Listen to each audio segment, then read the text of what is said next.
नमस्कार दोस्तों।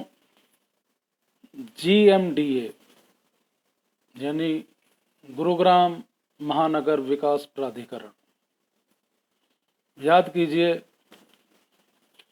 पिछली 2014 से पहले आज जो हमारे माननीय सांसद हैं गुरुग्राम से और केंद्रीय मंत्री भी हैं और जो हमारे इलाके के स्वयंभू मसीहा भी है, इंसाफ दिलाने वाले राजा साहब राव इंद्रजीत सिंह जी बड़े ज़ोर शोर से मुद्दा उठाते थे कि भाई गुरुग्राम का विकास इसलिए नहीं हो पा रहा है कि गुरुग्राम में विकास करने के लिए बहुत सारी एजेंसियां हैं, उनमें आपसी तालमेल नहीं है, उनमें आपस का मतलब ये लगा लीजिए कि काम करने की उनकी क्षमता कम हो रही है, अलग अलग हैं।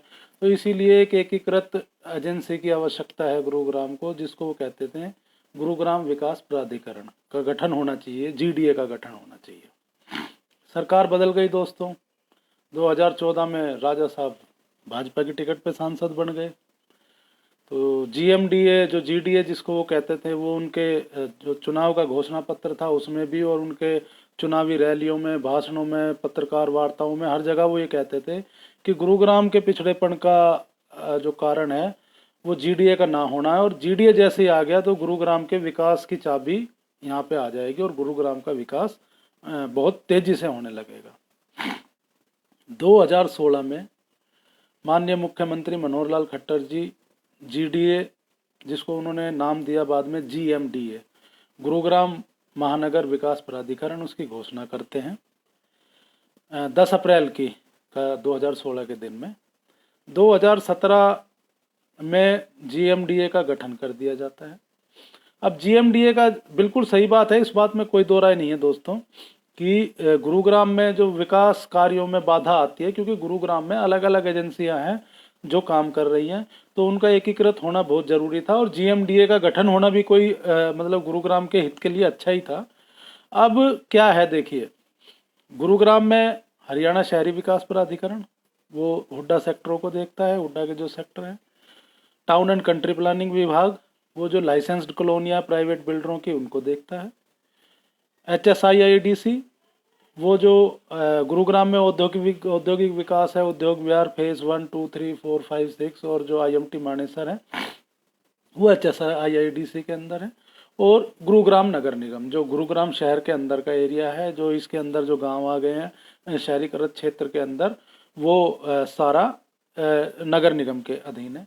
इसके अलावा जो नगर निगम से बाहर का एरिया है वहाँ पे पंचायती राज कानून है, क्योंकि वहाँ पंचायतें हैं, तो वो एक अलग एजेंसी होगी। तो इनमें तो जब GMDA का गठन का जो खाका तैयार किया गया उसमें ये बिल्कुल स्पष्ट लिखा हुआ था कि गुरुग्राम शहर की योजना, इंफ्रा, परिवहन, शहरीकृत सुविधाओं, शहरी पर्यावरण, सामाजिक आर्थिक औद्योगिक विकास गुरुग्राम का, भूमि अधिग्रहण, ये सब GMDA करेगा। और GMDA आने के बाद बाकी एजेंसियों की ज़रूरत गुरुग्राम को नहीं रहेगी और ये सारी एजेंसियों को GMDA में मर्ज कर दिया जाएगा। इसके साथ साथ इसकी ये भी धारणा बताई गई थी कि GMDA अपने बजट के लिए, अपनी योजनाओं के पैसे के लिए सरकार के ऊपर, राज्य सरकार के ऊपर मोहताज नहीं रहेगा, क्योंकि GMDA के पास खुद की पावर होगी। वो बैंकों से लोन ले सकता है, वो बॉन्ड के द्वारा पैसा उगा सकता है, वो स्टाम्प ड्यूटी जो होती है रजिस्ट्रेशन चार्जेस की, उस पर लेवी लगा सकता है, उससे भी कमाई कर सकता है। तो GMDA अपना जो फंड है वो खुद करेगा। तो उसको जो, क्योंकि फाइनेंशियल जो आर्थिक निर्णय है, योजनाओं को पूरा करने के लिए जो धन चाहिए, उसको चंडीगढ़ का मुंह नहीं देखना पड़ेगा, वो गुरुग्राम में ही वो जल्दी करेगा, जिससे कि शहर का विकास बहुत तेजी से होगा। बिल्कुल सही बात थी, कोई बुराई नहीं है, होना भी चाहिए। एक एजेंसी अगर जो काम करेगी तो अच्छा करेगी, क्योंकि कहीं पे औद्योगिक सेक्टर है, उसके साथ ही हुड्डा का सेक्टर है, उसी के साथ ही प्राइवेट लाइसेंस्ड कॉलोनी है, उसी के साथ ही नगर निगम का एरिया है, तो इनका दायरा अलग अलग है, अलग अलग काम करने होते हैं। 2017 में GMDA बन गया। अब GMDA बना तो दिया, मुख्यमंत्री जी ने घोषणा कर दी। हमारे जो माननीय सांसद हैं उनका ये सपना भी था कि गुरुग्राम को GMDA मिल जाएगा तो यहाँ विकास को चार चांद लग जाएंगे।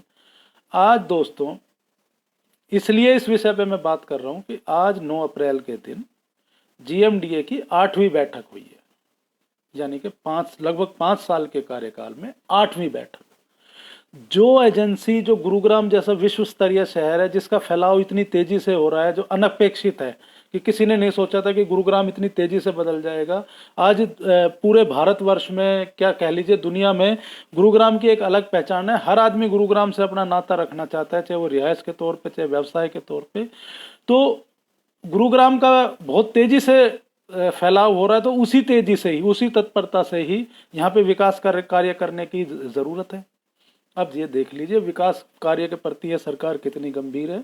5 साल में 8वीं बैठक।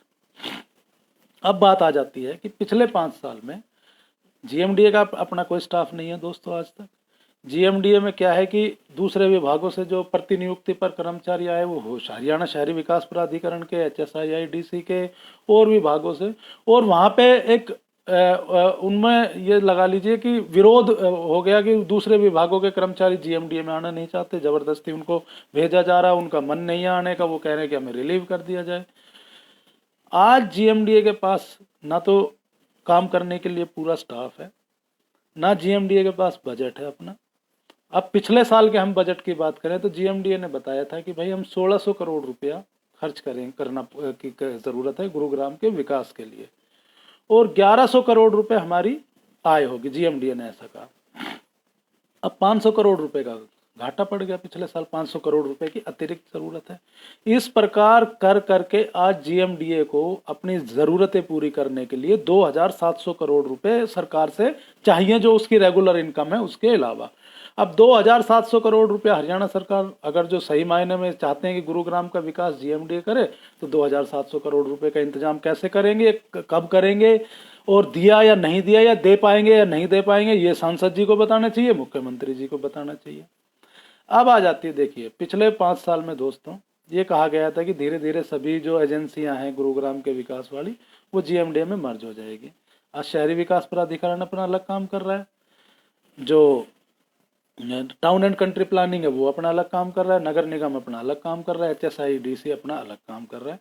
तो जीएमडीए को सिर्फ अभी जो दिया गया है वो परिवहन, जो दिया गया परिवहन में वो ठीक ठाक काम कर रहे हैं। जो सिटी बसें चलाई है वो ठीक है, लोगों की सहूलियत के लिए उनके रूट भी बढ़ते जा रहे हैं, बसों की संख्या भी है और बसें चल भी रही है। इसके अलावा आप ये देखिए कि जीएमडीए के अंडर जो जितने भी ये मास्टर रोड थे, सेक्टर रोड थे, SPR था, ये सारे रोड जीएमडीए को ट्रांसफ़र कर दिए गए। आज आप देख लीजिए जो गोल्फ कोर्स एक्सटेंशन रोड है उसकी क्या हालत है। उसमें 300 करोड़ रुपए से उसका ये लगा लिए रेनोवेशन का बजट था कि उस पर फ्लाईओवर बने जाएंगे, यानी कि सिग्नल फ्री किया जाएगा उसको, गोल्फ कोर्स एक्सटेंशन रोड और SPR को। उसके लिए 300-350 करोड़ रुपए की बजट की 2018 में बात करी थी। 300-350 करोड़ रुपए तो छोड़िए दोस्तों, आज आप गोल्फ कोर्स एक्सटेंशन रोड पे जाएंगे तो आप देखेंगे कि किस प्रकार वो गड्ढे भी रिपेयर नहीं हो पा रहे हैं। इसी प्रकार SPR रोड की हालत है। सेक्टर की जो विभाजक सड़कें हैं उनका भी हाल कोई बहुत अच्छा नहीं है, टूटी पड़ी है, रिपेयरिंग की उनकी आवश्यकता है, रिपेयरिंग नहीं हो पा रही है।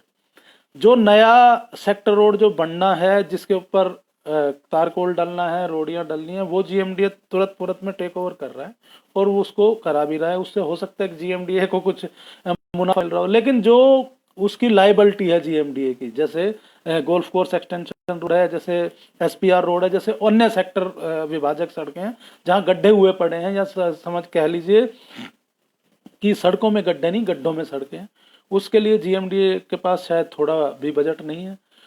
तो आप कहाँ तो ये कह रहे थे कि हम एकीकृत विकास की योजना बनाएंगे, जीएमडीए हमारे विकास की चाबी है, कहाँ 5 साल में मात्र 8 बैठकें कर पा रहे हैं। जीएमडीए को बजट नहीं दिया जा रहा है, जीएमडीए के पास कर्मचारी नहीं है, जीएमडीए के पास अपना खुद का कार्यालय भी शायद नहीं है, और हाँ, जो आउटसोर्सिंग के 1400-1450 कर्मचारी जीएमडीए में भर्ती हैं दोस्तों, वो पहले जब उसका गठन हुआ था तो सरकार के एक चहेते व्यक्ति को उसका मैन पावर का ठेका दिया गया था। अब शायद कोई विधायक, सत्ताधारी विधायक या कोई और ऐसा ठेका लेना चाह रहा होगा। बाकी जीएमडीए के पास स्टाफ के बहुत कमी है, आप अखबारों में आए दिन पढ़ते रहते होंगे। जीएमडीए के पास बजट की भी बहुत कमी है, उस बजट की भी कोई चिंता नहीं है सरकार को। तो अगर सरकार सही मायने में, हमारे सांसद जी, मैं देख रहा था ट्विटर पे आज की, वो बता रहे थे कि बड़े गर्व से कि जीएमडीए की 8वीं बैठक ली है और विकास योजनाओं का ये वो। तो आप बताइए कि 2700 करोड़ रुपए कब दिलवा रहे हैं? आप ये कह रहे हैं कि भाई ईडीसी आईडीसी का जो पैसा होता है उसमें जीएमडीए का हिस्सा है वो स्टेट से दिलवाएंगे। तो ईडीसी आईडीसी का तो 18,000 करोड़ रुपया, 19,000 करोड़ रुपया बिल्डरों पे बकाया है, वो तो हरियाणा सरकार उनसे वसूल कर रही। क्यों ना जीएमडीए को अथॉरिटी दे दी जाए, और जो बिल्डर ईडीआईडीसी का भुगतान नहीं कर पा रहा है, डिफाल्टर हो गया, उसकी प्रॉपर्टी को अटैच करे। जैसे अगर जो कोई निजी सामान्य आदमी प्रॉपर्टी संपत्ति कर नहीं भरता है तो उसकी संपत्ति को सील कर दिया जाता है। तो जीएमडीए को पावर दे दीजिए बिल्डरों से ईडीसी आईडीसी उठाने की। वो 18,000 19,000 करोड़ रुपए गुरुग्राम के विकास का लिया जो पैसा है वो आ जाएगा, तो यहाँ के विकास को वैसे ही चार चांद लग जाएंगे। इसके अलावा आप इन जो बाकी सारी एजेंसियां हैं, एचएसआईडीसी, हुड्डा, हरियाणा शहरी विकास प्राधिकरण और टाउन एंड कंट्री प्लानिंग विभाग, इनकी अब कोई ज़रूरत ही नहीं रही। जब जीएमडीए बने 5 साल हो गए, अब ये बच्चा तो रहा नहीं, इसके पास पूरा स्ट्रक्चर आ गया, पूरा रोड मैप आ गया। तो इन सब एजेंसियों को क्यों ना तुरंत प्रभाव से मर्ज करके जीएमडीए में कर दिया जाए, ताकि विकास के लिए जो जीएमडीए की जो धारणा थी वो पूरी हो सके और विकास के लिए एक एकीकृत एजेंसी बन चुके। अगर जो सही मायने में आप गुरुग्राम का विकास ये कोई चाहते हैं कि जीएमडीए विकास की कुंजी है और वो विकास की कुंजी बने, तो इसके लिए ये कदम उठाने चाहिए सरकार को। क्यों नहीं उठा रही है वो सरकार जाने।